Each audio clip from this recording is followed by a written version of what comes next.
Hi, I'm Tom Lynch, and I'm a watercolor artist that would like to share with you, my friends at Art Creations, a little tidbit about how to select a brush.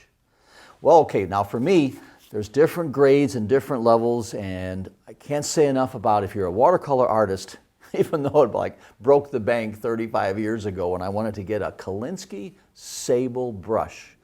They hold more water. You can do more with the edge and the tip in the end, and I'm going to show you that. I'll demonstrate it as well. So, I use a particular one that has a longer handle. That's not the secret. It's right in here.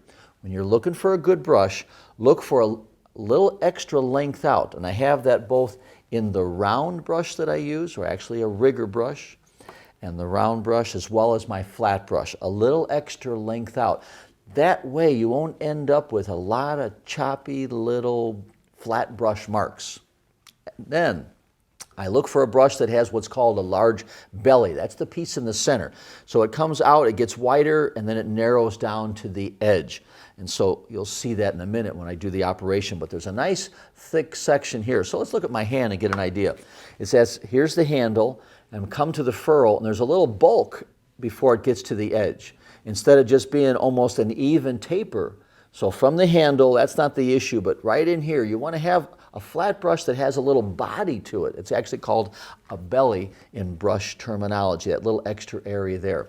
Now the benefit of Kolinsky Sable, that's the high end of that type of hair used, is that it can hold more and the brush stays together.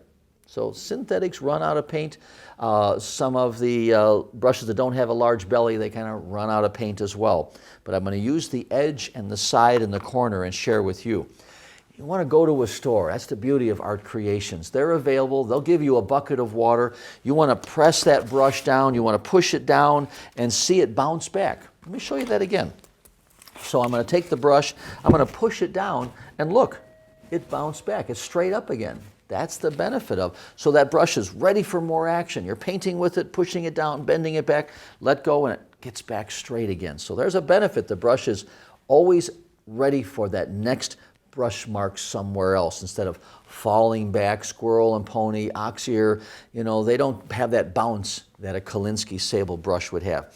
Another thing, you want to take your brand new brush and you want to wet it and you want to bend it backwards. You shouldn't see any little sprigs. It should be only long hairs that are bent over. So right there at the edge, I don't see any little short hairs falling out. It's the sign of good quality. Double check that handle. You don't want to buy a brush without having your hands on it, so come on over to the store. They'll give you a little cup of water. You can see that it's made well. Look at a good manufacturer. This was a Stratford and York brush, so it has a good bounce. What you don't know, there's a lot more hair going inside that silver called the ferrule part. So you need to have some of that so that it has a better bounce back.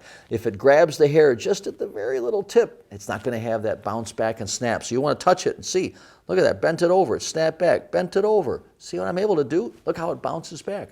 You can't tell that if you're going to try and order it online. So come on over to the store. Let me share with you a couple of little brush painting benefits of having a good quality brush in your hand. So, a good thing about a flat brush is it's going to lay down a lot of color, nice and juicy wet colors, but because of the belly design, I'm able to set the brush on its side and get a little dry brush characteristic. You see how I can get that scratchy dry brush? Then I can transfer back to a wet brush action again.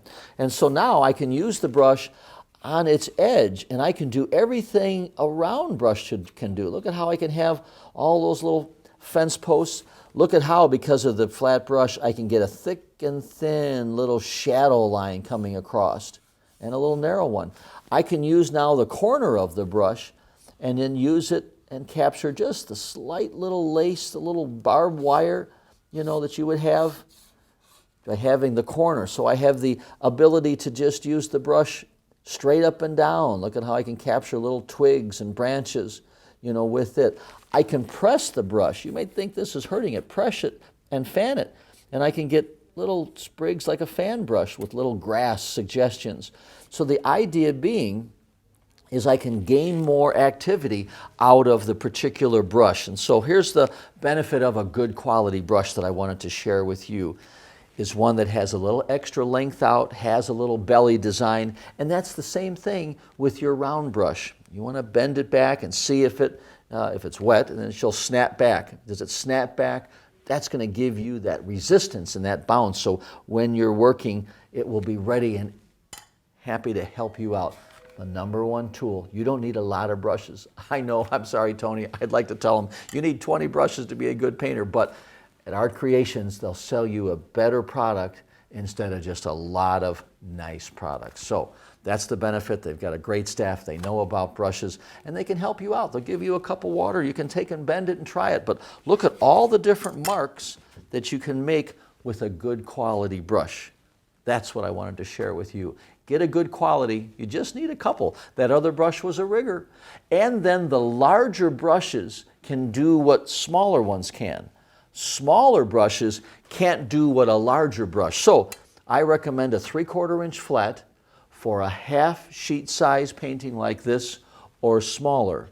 A 1/2 inch brush can't do all those big washes. So a big brush can do smaller things. A small brush can't do larger ones. So I've got a number 6 rigger and I got a 3/4 inch flat, and I did a painting just like this with just a couple of brushes and a sponge. And so really, because of all the different edges and parts of the brush that I can use. Hey, join me in a class. I stop by Art Creations once a year just to do a little weekend or a 3 or 4 day class workshop. So join me and let me share with you live on how fun it is to paint in watercolor. And we'll loan you some good tools to work with so you can try it out first. Hey, I'm Tom Lynch. Thanks for watching. Happy to share with you a few things about techniques from my friend Tony at Art Creations. Thanks for watching. Bye for now.